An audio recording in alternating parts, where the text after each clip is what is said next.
Georgia beat Kentucky 14-3. So that's the good news. We want to be positive here. Georgia wins the game, and they win it convincingly. I guess you could look at it and say game was never in doubt. You can also have a couple of different takeaways from here. And I wrote two of them down because I heard it seemed like from 100 of you yesterday. So some of you, you know what, let me pause, let me tell you what we were thinking, then I'll talk about what some of you thought. When we were briefly looking at this game, we didn't take a ton of time to predict it, but when we were briefly looking at this game, I thought coming out of the bye, we were going to learn a lot about what the rest of the season, will look like for Georgia. Again, keep in mind, the last time we saw them was against Alabama. What happened was they played good defense, they led at the half, but then they had no bullets remaining in the chamber when Alabama just really got to firing. And so that was the impression. That was the last observation Kirby Smart had of his team as they go into the bye. So here's what I'm thinking personally. What I'm thinking is they've got to know coming out of this bye week, whatever product they're going to put forward, knowing they got Florida coming up the next week, which is probably going to decide the SEC East, they have got to find a better way to manufacture a passing game. Knowing that they can lean on the run game, knowing they can lean on defense, even if it's Stetson Bennett at quarterback, they're going to have to find something more than what they have. Okay, but the other way you could go is you could just accept your limitations and settle for suffocating inferior teams. That's exactly what they did. They settled for suffocating an inferior team. I don't blame a lot of Georgia fans who were very aggravated in my inbox yesterday because I think you got the answer about what your team's going to be the rest of the way. And it's going to be good enough to suffocate Kentucky. It's good enough to do what you did to Auburn, do what you did to Tennessee. You're good enough to do that. You got Florida Saturday. We're going to talk about that game later. I mean, if the best case were to work itself out, you get to face Alabama again, and fans are profoundly disappointed at the offensive product they saw yesterday. And they're not mad. I want to stress this. Like I talked to a lot of you guys. Georgia fans, for the outside observers there, they're not mad at what Stetson Bennett's limitations are. Let me be very clear. They're not mad at Stetson Bennett. That kid's playing his heart out. He's doing everything he can do. They're not mad at Stetson Bennett. They're mad that in year 5 under Kirby Smart, Stetson Bennett's the best option they have at quarterback on their roster. And you know what makes it even more infuriating? When their game wraps up and they go grab lunch and then they come back in time for the 7:30 kick and they watch Justin Fields playing for Ohio State. I laugh only because I'm not of this, so I can afford to just stand over here. But I know, trust me, I get exactly what you guys are feeling. So this is not worst case. I could easily devil's advocate in the shoes of Kirby Smart for you right now. Here's what I would say. What I would say is we can complain about that all we want to, guys. I'm not going to use the Bainbridge accent, but we can complain about this all we want to. But the bottom line is I can only go to war with the guys I have in the locker room. And if you think we messed up quarterback evaluations, whatever. But I got a team to coach. Whether you like him or not, Stetson Bennett gives us the best chance to win right now. If we play low margin for error ball and we don't turn it over, then we can win games. And you may think to yourself, 14-3 against Kentucky, that sucks. This is worst case. No, it's not worst case. Worst case would be Michigan. You see what happened to them yesterday? They went into a game against a rival, no less, favored by over 3 touchdowns. And because they didn't have those suffocating aspects of their defense, they made themselves vulnerable. And they turned the ball over. And things got out of whack, and they lost. So imagine driving home yesterday having lost to Kentucky. That's worst case. We can figure out the future in the future. Yesterday, I just had to figure out how to win a game. All right, that's what I would say if I were Kirby Smart. Injuries are the real story here. Pickens and Kenny McIntosh didn't even travel with the team yesterday. I don't know how many of you guys watched this. It was an early kickoff. It wasn't exactly on everyone's radar. But, Monty Rice, who plays linebacker for him, he played far less than 100%. Like I said, Pickens didn't travel. McIntosh didn't travel. Jordan Davis got hurt yesterday. Off the top of my head, Rochester got hurt. Lewis Seen got hurt. Ben Cleveland, I think I saw Jake Rowe say he's going to be okay, but he got hurt. Who else? Quay Walker got hurt.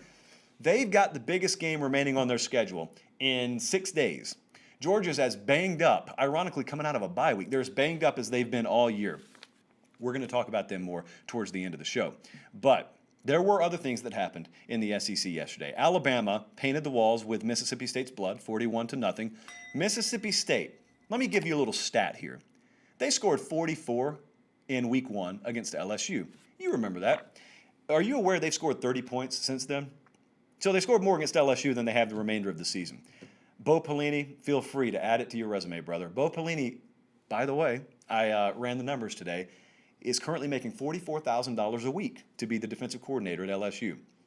And if you want to get rid of him, it's going to cost more than that. So $2.3 million a year to give up more to Mike Leach than he scored in the rest of like half a season. As you watched this last night, what were your thoughts? I'll tell you what I was thinking. This was as thorough a dismantling as you will ever see outside of a Vanderbilt game in conference play. The halftime stats in this contest, if you want to call it that, were wild. Listen to this. This is a real-life SEC game, not SEC game. Alabama, a 337 to 38 yards advantage. This is at halftime. They had an 18 to 1 first down advantage. Halftime, 7.3 to 1.7 yards per play at halftime.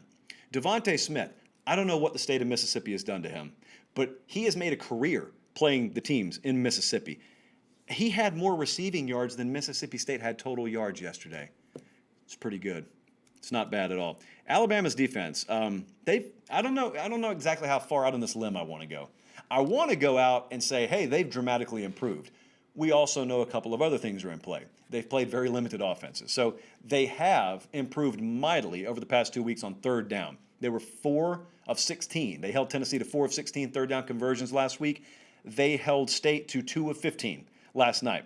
So it was really good seeing some of their young guys. Brian Branch, we've talked about him all year. He got a start yesterday. They played a lot of 7 defensive back look. Tim Smith, I think big number 50, you saw him get in a little bit later.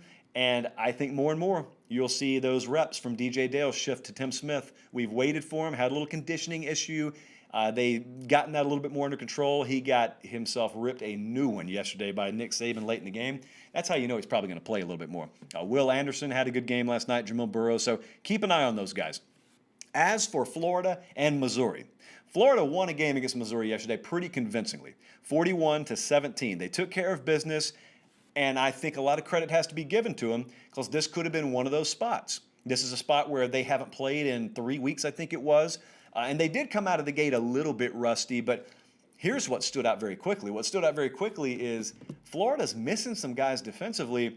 They got one important one back, but they're missing some guys defensively, and yet Missouri still can't do anything. And that was very, very encouraging because they were missing pieces, like I said, and still gave up 248 total yards to a Missouri team that can score. I mean, they've done it before this year. How about this little rushing statistic? Because this is pertinent to the game they have coming up. Missouri had 23 carries for 40 total yards yesterday. What made the difference there? Kyrie Campbell coming back is huge. Campbell coming back not only gives you a presence up front, but it also shifts a lot of guys back to their natural position for Florida in their entire defensive front, their entire defensive alignment, to where a lot of guys are where you recruited them to play now. A lot of guys, when you drew up the Florida starting defensive rotation on a pizza box back in August, they're where they're supposed to be now. I'm going to talk more about that in a second. This brawl that happened at halftime, I had a lot to say about that, but I mainly talked about it last night, which is not the show, so I don't know why I just told you that. It was an ugly scene yesterday. Most of you probably weren't watching it live. How'd this game get thrown on SEC alternate, by the way? I don't know about that, but I do know it was a pretty ugly scene yesterday at halftime. It doesn't matter who I think was in the wrong because the league office is ultimately going to determine this. I was very taken aback by what I saw in totality. I was very taken aback by what I saw Dan Mullen doing, how aggressively he went towards midfield. Now, I want to stop. You're already yelling at me. I hear you yelling at me. That's how in tune I am with you guys. So I put that out there. I thought it was embarrassing. That was a terrible look for Florida. So a lot of you came back and you said, hold on a second. If the refs would have thrown a flag on the late hit, the fight wouldn't have happened. And I said, yeah, you're right. Yeah, probably right. And then you said, well, what's wrong with a team wanting to fight for their quarterback? I said, nothing. I want a team that wants to fight for their quarterback. That, what you're looking at, if you're watching on YouTube, that's not the football version of fighting. That's stupidity. That's just ignorance. That's playground stuff. That's stuff you can do when you're not on full scholarship and or making multiple millions of dollars a year. If you want to be emotionally charged like that, that's fine. They've got 90,000 seats in the stadium with your name on it. When you're screaming at kids the entire year, discipline, discipline, discipline. Harness your emotion. Control it. Keep it in check. then you can't do that kind of stuff. So I don't know what's going to be handed down from the league office. Whatever it is, it's obviously going to impact the upcoming game. But the other aspect of that is, do you think Kyle Trask is the first quarterback who's ever taken a hit? I'm not even calling it a dirty hit. It was a late hit. I don't think there was anything malicious about it. I heard about the hit before I saw it. So you guys had convinced me that someone went like Tanya Harding on Kyle Trask and did everything but crowbar his shins. And then I looked at it, and it was a garden variety late hit that probably wouldn't have even been flagged, period, 30 years ago. It should be flagged today. It wasn't. Okay, so everyone was trying to justify this, and I'm like, are you seriously suggesting to me that the only proper retaliatory measure you can take on a non-call late hit is to go Pier 6 brawl at midfield and risk the rest of your season? Is that what you're suggesting to me? Because if you're suggesting that, that's fine. It's your program. You got more stock in it than I do. I'm just telling you, you have that mentality, especially as a player coach, but even as a fan, like if you as a program have that mentality, enjoy watching the SEC title game from home every year. That's not the way the big boys do it. That's not. And if you think Clemson or Alabama, Ohio State, like if you think those programs lack fight and emotion and desire, you're kidding yourself. That's just not the way you do it. So, having said that, I know I went a little negative on Florida. It's only because I have high expectations for them. And it would really aggravate me to see them ruin it with half a dozen guys suspended for the biggest game of the year.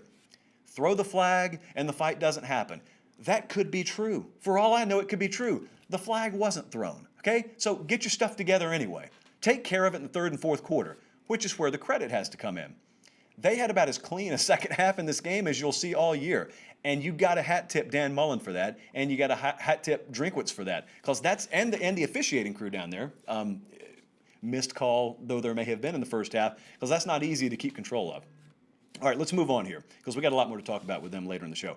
A&M, our bet of the week, our best bet. They took care of Arkansas 42-30. We got exactly what we expected out of this game. Sometimes you make a bet and you get lucky. Sometimes you make one and you get unlucky, even though you think you should have won. This one went exactly how we thought. Arkansas had a garbage time touchdown that closed the game and made it look a whole lot closer than it had been, which is why, again, you had to get the number where we got it. A&M minus 10 was the number we got. Some of you waited until it went to 14. Don't do that. Kellen Mond, this was the best game I've seen him play at Texas A&M. I feel like I've waited a decade to say it, but man, he was in total command, had poise under pressure yesterday. Third downs, they were 7 of 11. He overall was 21 of 26 for 260, 3 touchdowns. He ran for another 32 yards, no interceptions, no fumbles, 12.4 yards per completion, everything you could possibly want coming out of a bye week. And listen, here's the reason we love this game so much.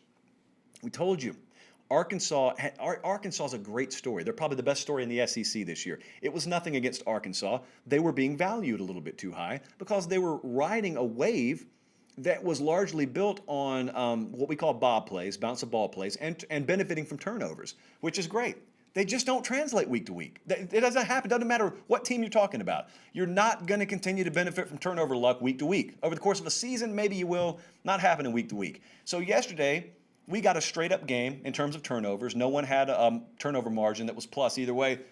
A&M's that much better than Arkansas this year. A&M's a very good team. We've got them rated higher consistently, have all year, than anyone else has, that I've seen at least. That was the gap that we expected to see. Now, a lot of you disagreed with me. I didn't hear from many of you after the game. That's fine.